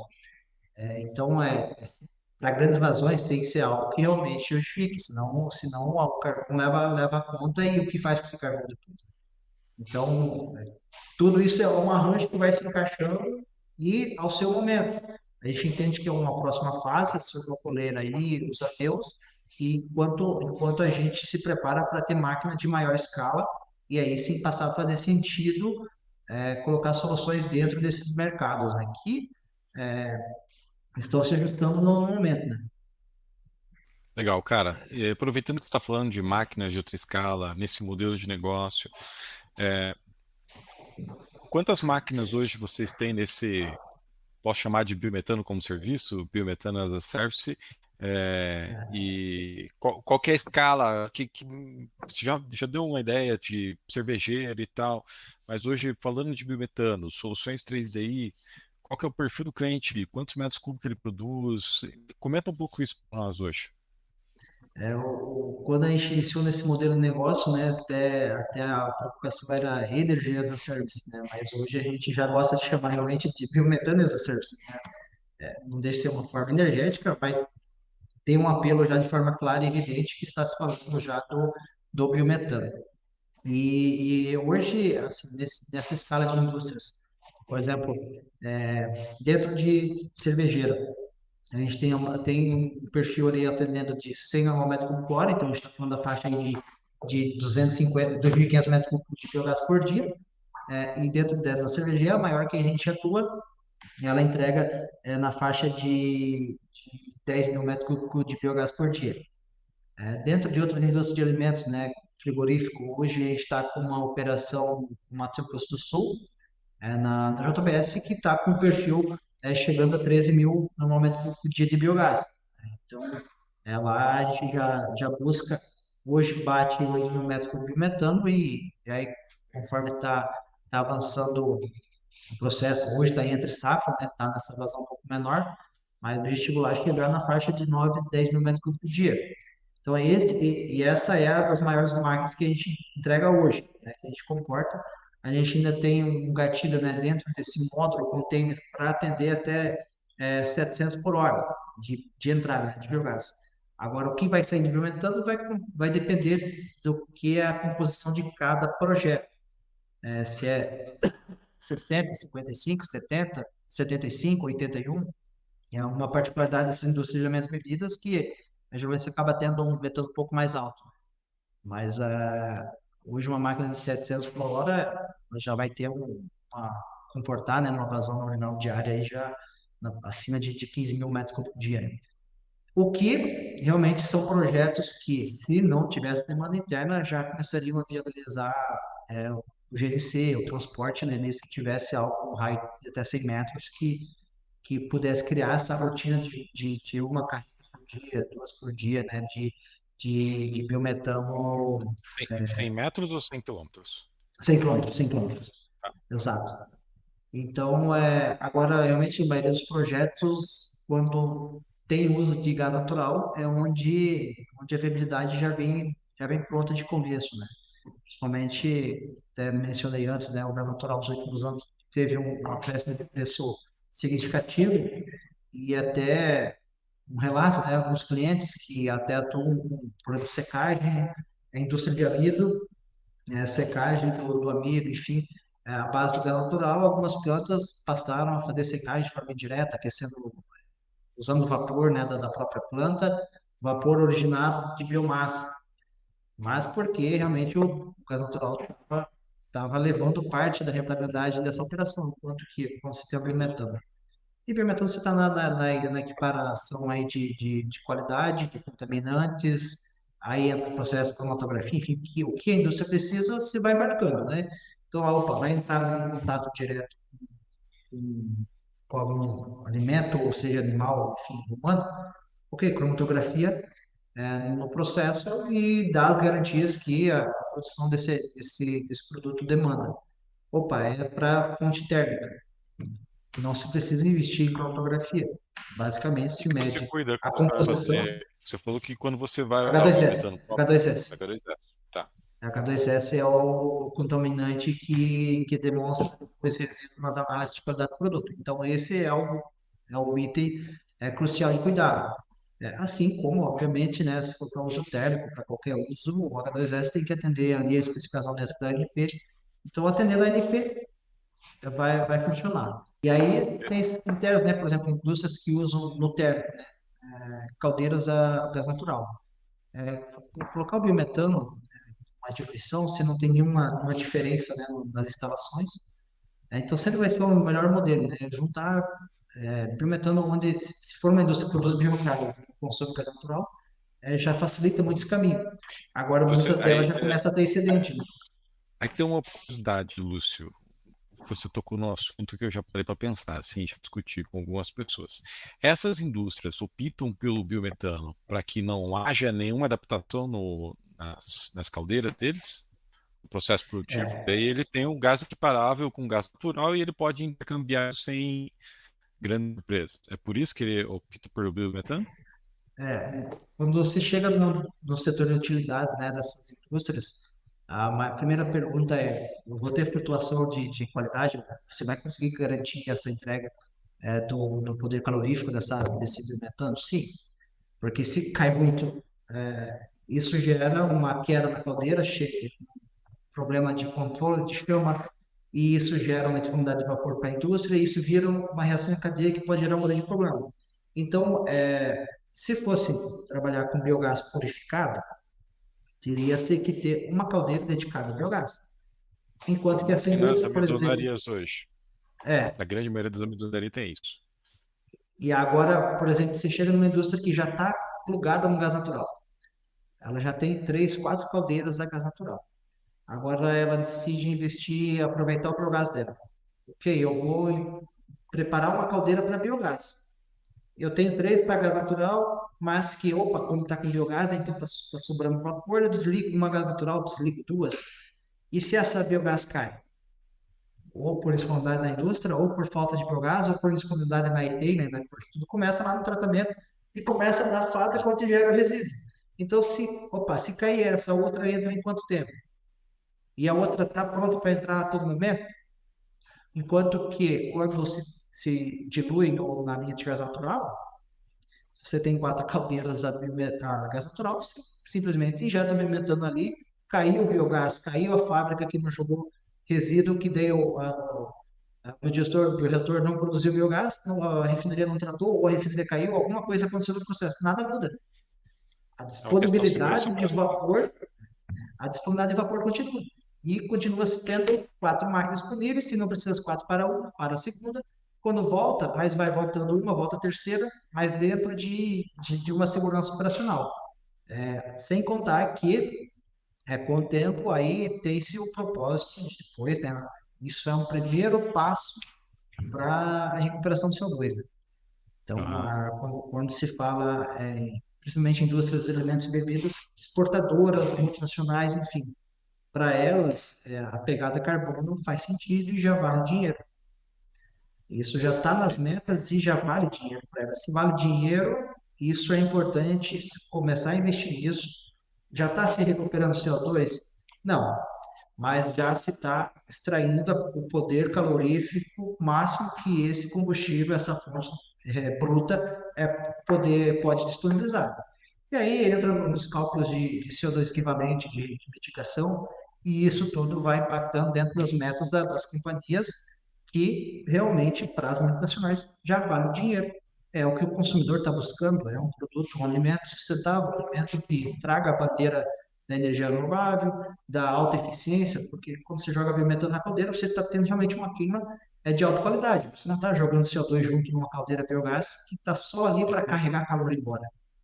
Então, é um custo que, quando se traduz em que o que vem pela frente, pegada carbono, uma preparação para a recuperação desse CO2, depois eu vou começar a purificar esse CO2 e injetar. Até quando se fala indústria de alimentos, CO2 é insumo dessas indústrias. Agora, já tem esse momento, já tem essa normativa, a Anvisa aceitando esse CO2? Não tem proibido, mas não tem aceitando. Eu já vou te provocar do CO2, cara. Antes de você falar do CO2, fala um pouco da viabilidade dos projetos. Né? Você falou, os projetos são viáveis. Que é um projeto viável de metano? Qual que é esse tempo de payback? Traz uns big numbers aí só para a gente ter uma ideia, cara. Hoje a gente falando em viabilidade dentro da operação do nosso modelo de negócio, de 24 a 28 meses. Vou te Esse interromper é de novo. isso. É, o teu modelo de negócio hoje é só biometano as a service? Ou não você vende máquina? Eu vendo máquina também, mas a grande maioria hoje é as a service e as operacionais, que a gente tem 8 operacionais, todas energias as a service. E uma delas, Beleza. e uma delas é CO2, o objetivo principal. E o Massa. secundário é o metano. Então, fala um pouco da E verdade, aí entra no CO2 e a gente continua o papo no CO2. então, de 24 a 28 meses, dentro dos negócios que a gente entra, agora, para o cliente, em alguns casos, chega a ficar na faixa de 15 meses a 18 meses, para o cliente final, que é o produtor, o dono do biogás, que se não investir aqui, provavelmente jogaria ou queimaria no flare desse produto. Então, hoje a Lúcio, gente tem clientes, putz, desculpa aí, cara. imagina, Tá, tá fluindo aqui. Oi? não, seguimos lá, bora lá, sem problemas. Então, até onde você Então, escutou? não, eu escutei tudo, né? Então, volta aqui. Tá. Qual que é o ponto de viabilidade? Você está falando de 28 meses, 24 meses para a indústria, e em alguns casos, para o cliente, até menos que 15, 16 meses, né? Isso, é isso aí. Mas justamente porque a gente também não entra no turnkey, né, dessa biogestão, então isso está ficando de fora. Então, a gente fala para o cliente de 15 a 18 meses, realmente um investimento dali para frente, né, já do biogás bruto até onde ele vai consumir, seja para abastecer frota dele, seja consumo interno na própria planta, na caldeira, ou em alguns casos, nos alimentos mesmo, spray dryer, flash dryer, que é sistemas de secagem, né, de produtos da cadeia produtiva, né? Indústria que de repente está nos ouvindo, de alimentos, abatedores, cervejarias, como é que funciona? Vocês entram com todo o investimento, eles entram junto com você no investimento, como é que funciona esse negócio? Esse caminho pode ser possível, né, de 3 formas. Uma, se não for energia as a service, ou seja, a gente entrega o turnkey captando no biodigestor, entregando o consumo com a refinaria no pacote, uma vila. Essa é a Uhum. opção um. Agora vamos para a opção 2, energia as a service, né? Implementando energia as a service como duas opções, duas frentes. Uma com a gente investindo todo em uma nada no momento, outra com antecipação dos recebíveis, enfim, esses arranjos aí podem ser construídos em função do que o cliente busca e se ele quer desembolsar parte do CAPEX. Se ele quiser colocar parte de CAPEX e quiser ficar com a máquina depois, chega-se num valor por metro cúbico. Se ele não quer ficar com a máquina, chega em outro valor. Enfim, porque é inclusive permissível chegar a um BOT, né? Então opera por X período, depois transfere. Então, Uhum. dali em diante, no NX Acertos, a gente consegue desdobrar vários caminhos e aí vai buscando um equilíbrio que fique interessante para os dois lados. Então, vai depender do tanto de desembolso inicial que o cliente queira fazer. Quer desembolso total, investir e ser dono proprietário de toda a máquina, ou quer desembolsar talvez também 80%, 90% e uma pequena parcela ser remunerada com um pacote de operação ao longo do tempo. Então, a gente vai moldando o que o cliente precisa, o que ele entende que é importante para o negócio dele, até porque a gente percebeu que existe uma diversidade muito grande lá no cliente. Então, a gente decidiu permitir flexibilizações desse arranjo para realmente atender o que ele busca e ser interessante para o que ele tem, né, dentro do processo econômico dele, dentro do cálculo econômico dele, desde que atenda o nosso econômico, né? Uhum. E qual que é a menor escala hoje que você tem visto viabilidade, que vocês têm entrado no negócio? Menor escala hoje a gente está falando em 100 normalmente por hora de biogás, tá? Até hoje todos os projetos que a gente participou, se aproximou, ou estudou a viabilidade, a conta começa a fechar a partir de 100 normalmente por hora. Antes disso, o custo, o arranque inicial, né? Porque sempre vem muita infraestrutura junto, né? Vem rede, ventilação, algo que não muda muito, tá abaixo de 100 normalmente por hora. E isso onera muito, né? A própria estrutura, o abrigo.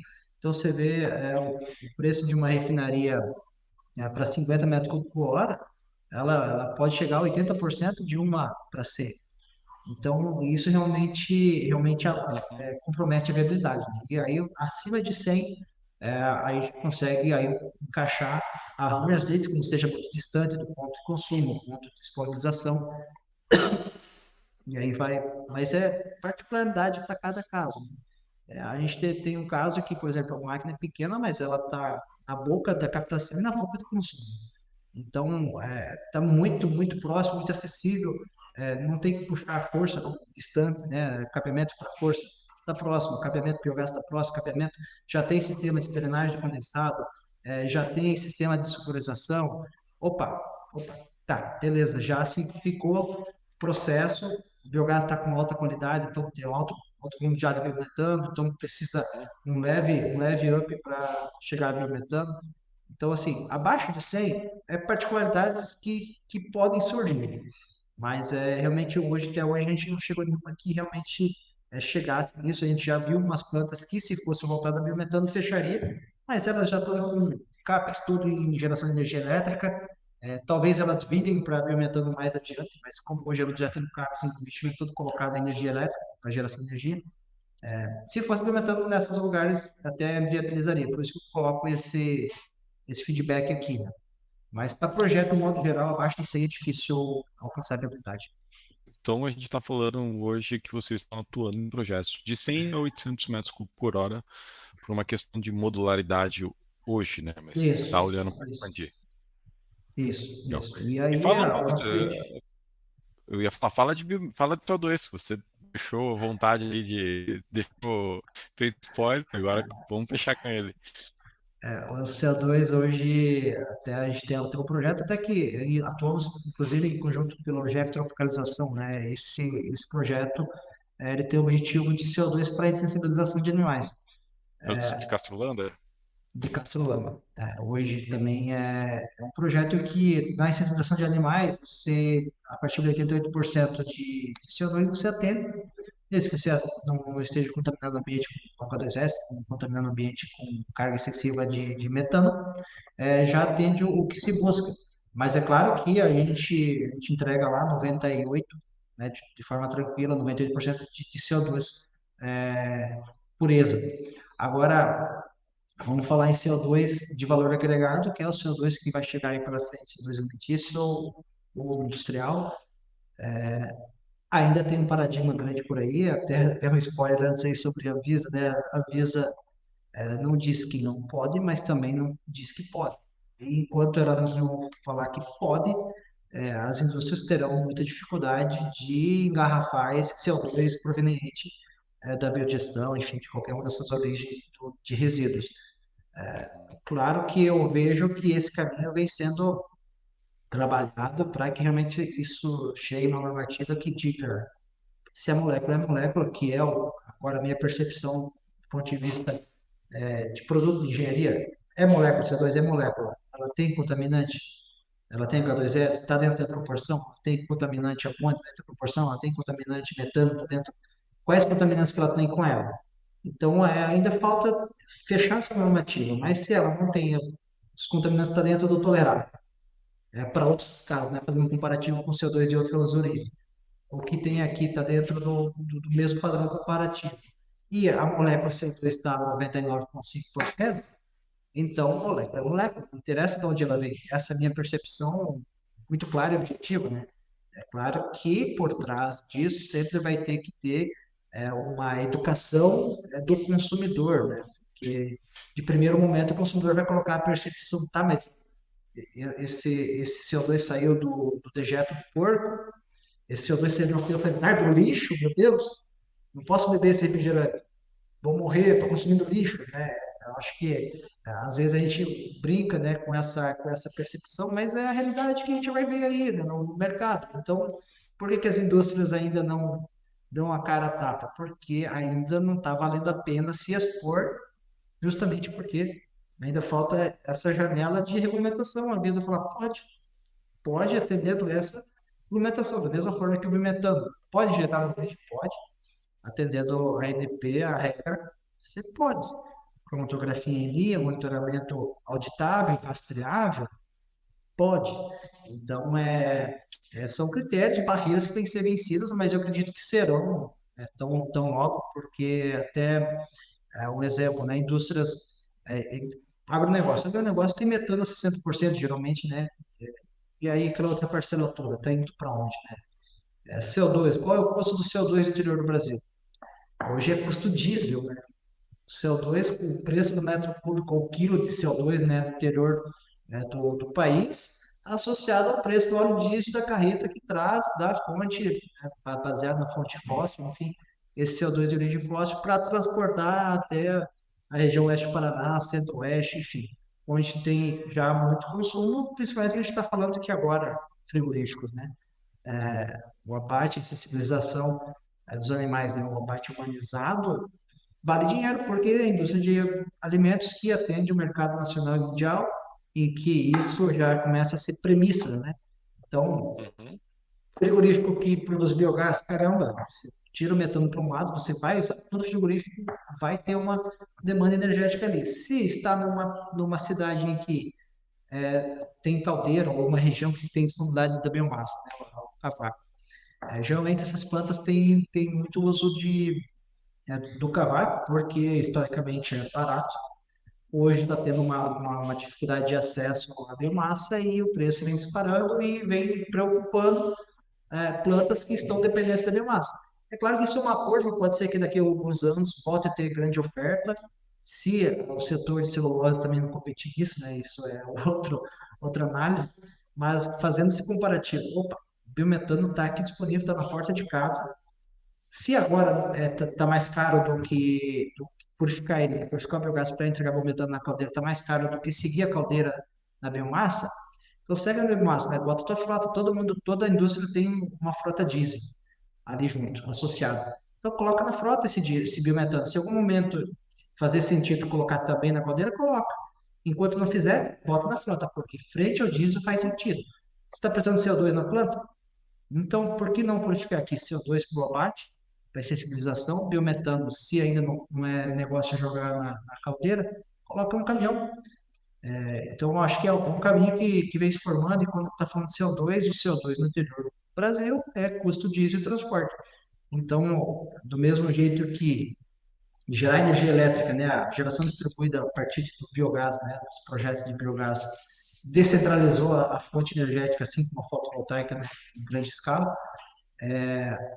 O biometano também descentraliza o gás natural e o CO2, né, descentraliza o CO2 vindo do litoral. E aí vem o grande desafio de futuro que hoje é o que se fala muito, né, o hidrogênio verde. Dali do biogás, dali a pouco estamos tirando gás cinza, dali a pouco o hidrogênio, e dali a pouco esse hidrogênio se junta de novo e ou chegar na amônia ou chegar na ureia. Qual é o custo da ureia no interior? Onde está o agronegócio? Está no interior do Brasil. Qual é o custo desse insumo? É o custo importar e é o custo transportar do porto até o uso. Então, o biogás, realmente, a gente vê que tem um caminho muito bom pela frente. E essa colocação aqui, né, do que vem depois, hidrogênio, amônia, bem, é a dizer que realmente 3 Engenharia vem focada no amanhã. Desenvolvimento não para. E a gente fica olhando e vamos abraçando as oportunidades que tem e entendendo que o Brasil e a América Latina como um todo está crescendo e está entendendo que isso faz sentido. Assim como os Estados Unidos está falando, entendeu que fez muito sentido quando o gás natural passou a valer o preço que passou diante do conflito Uhum. na Rússia e na Ucrânia. Então, opa, isso realmente, biogás vira biometano, vale muito dinheiro, mas, cara, biogás dá para ser muita coisa, tudo a seu momento. Hoje a nossa ureia vem né, que o agronegócio brasileiro, a maior parte vem da Rússia. Mas a que custo? Ao custo de transportar de lá até aqui e daqui do navio até o campo. Então, dentro do Brasil, né, nessa alavancagem de mercado estratégico, se posicionando como desenvolvedor de biogás, pioneiro forte na América do Sul, pelo menos na América Latina, e a gente vê aí Colômbia se posicionando muito forte. Hoje a gente já envia muitos equipamentos, mas Colômbia vem um passinho um pouquinho atrás. Colômbia hoje está explorando energia elétrica com muita força, o que o Brasil explorou há 4 anos, 5. Então, opa, a gente está mandando equipamento para lá, mas é equipamento para desumidificação de biogás, para retenção de H2S, enfim, equipamentos ainda para a área de gerar energia elétrica. Outros que vêm se posicionando, a própria Bolívia. Bolívia, desde o nosso movimento com a indústria sementeira no Paraguai em 2012, ela vem se alavancando. Foi naquele momento que a gente percebeu que a Bolívia estava começando a profissionalizar o agro e hoje ela vem crescendo, o agro, né, boliviano vem crescendo muito a ponto de começar a despontar como uma oportunidade. Então, a gente, só no contexto da América Latina, a Argentina ainda está sabendo o que é biogás, está sabendo lidar, mas ainda não está lidando com todo aquele gás. Hoje a gente está sentindo que a Colômbia está com mais vontade de consumir esse gás do que propriamente a Argentina. Até na Argentina, acredito que talvez um pouco pela frente do movimento do gás natural lá, ainda tem muito gás para usar, tem muito poço maduro ainda para captar. Então, assim, está se encaixando, mas ó, nesse contexto todo, o Paraguai agora se despertando com o biogás e biometano, né, um país que não tem tradição de gás natural, entende que, opa, está aqui uma fonte energética na porta de casa, né? Nas grandes indústrias, um país com potencial agronegócio muito forte, né? Principalmente de grãos, e que hoje também já entendeu que o que vai dar dinheiro para o Paraguai não é exportar soja, exportar milho, que é o que o Brasil faz muito, mas que entendeu que vai valer mais dinheiro quando exportar proteína. O Paraguai hoje investe em frigorífico, investe em indústria de proteína, assim como toda essa região vem avançando. Então, isso vai seguir crescendo, a demanda por biometano sempre vai fazer sentido, o CO2 vai fazer sentido, hidrogênio vai fazer sentido, ureia, que é a ponte mais cara, é onde vai realmente fechar com uma viabilidade extremamente relevante, vai fechar tudo nesse contexto. Então, a gente entende que temos que seguir desenvolvendo todos os dias, a gente tem que estar tecnologicamente melhor do que ontem, sem esquecer de que todos os dias o nosso modelo de negócio tem que estar melhor que ontem. Então, não adianta só jogar para cima o desenvolvimento tecnológico e não repensar os arranjos de negócio se modernizando e entregando o que o mercado vem buscando. Simplesmente fantástico. Se a gente volta ao ponto do começo do nosso podcast, que era não é um projeto de gaveta, vai depender da demanda do cliente. E você fala de demandas regionais no Brasil e agora está falando de demandas territoriais de países da América Latina. Eu, particularmente, tive a oportunidade de fazer um levantamento do potencial e demandas do Paraguai há uns 2016, um pouco mais. Sim. E naquele momento falou assim, cara, o biogás não parece fazer isso no Paraguai, porque a energia elétrica no Paraguai é uma das energias elétricas mais baratas do mundo. E como você falou, há 5 anos atrás, biogás era energia elétrica, continua sendo, né? Mas a gente não olhava tanto com biometano e essa análise que você fez é uma análise fantástica, vale ouro, você pode ter certeza disso. Você já respondeu a pergunta, geralmente eu faço para o pessoal, qual que é a tua visão do mercado de biogás? E eu queria fazer uma última pergunta para você, cara, quais são os big numbers da 3D Engenharia? Número de funcionários, máquinas, não sei, enfim, aquilo que você puder compartilhar com a gente aí.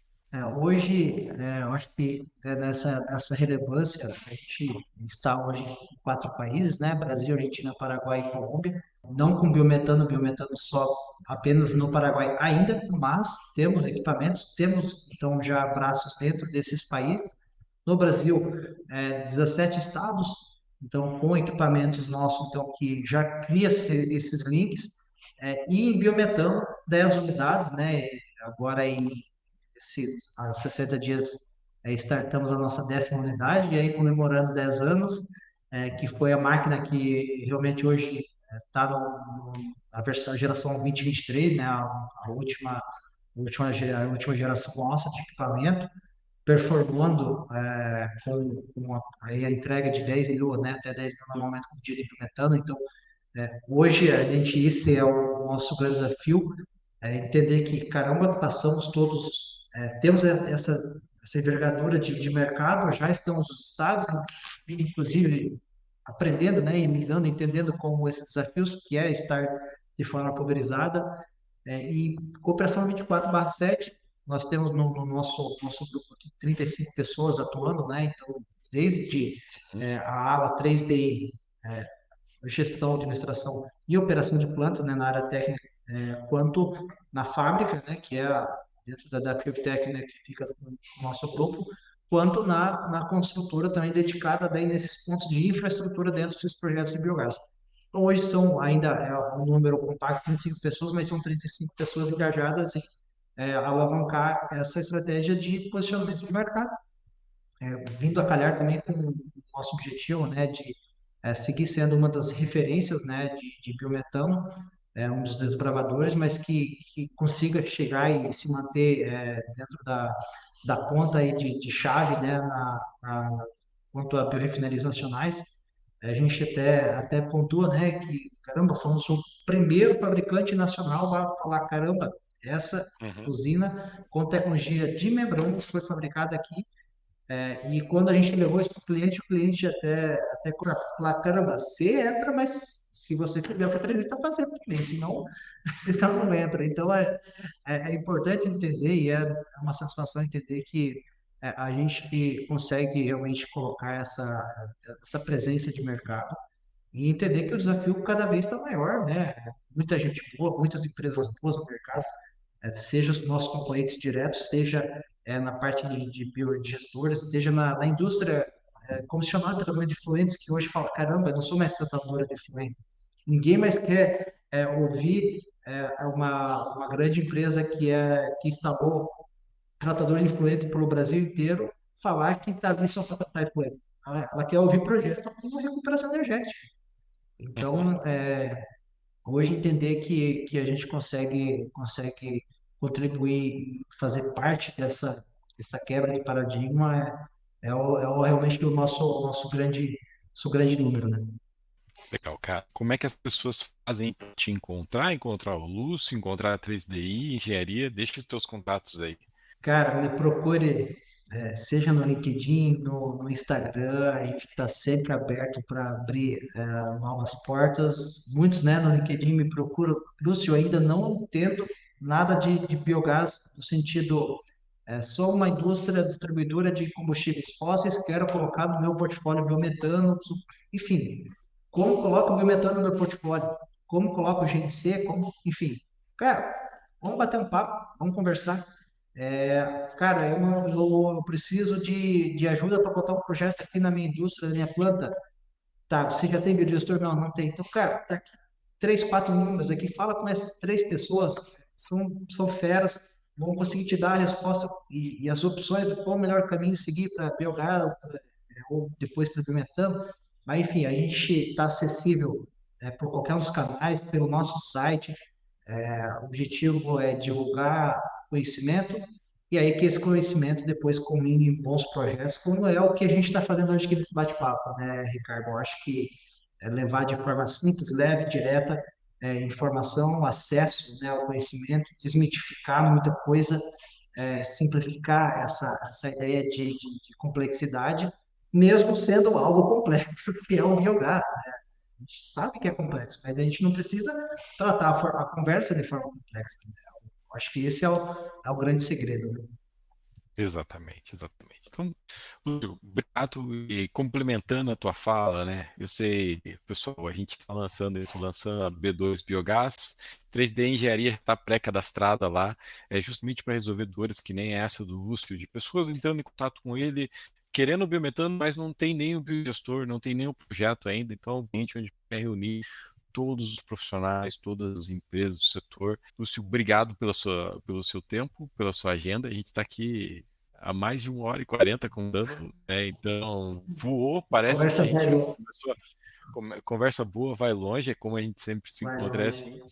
Obrigado pela confiança, obrigado por estar aqui com a gente, compartilhando tanto conhecimento importante. Eu que agradeço, Ricardo. É sempre bom estar aqui batendo esse papo contigo. Não é a primeira vez e não será a última. Logo, o Maicon estará Com aqui falando certeza não. com a gente também, né?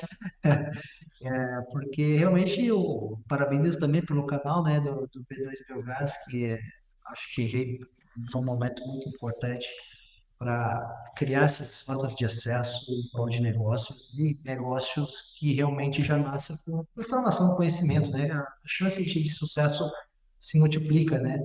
Então, realmente, para a gente também é muito bom estar participando desse canal.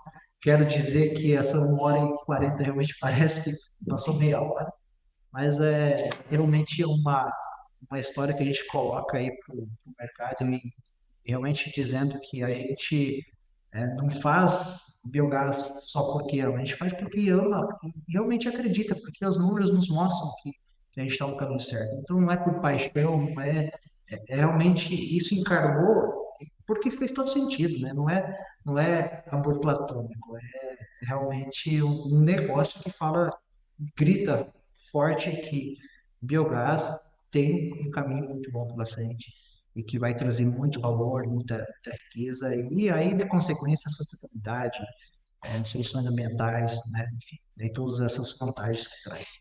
Ricardo, obrigado por esse bate-papo, cara. Show de bola.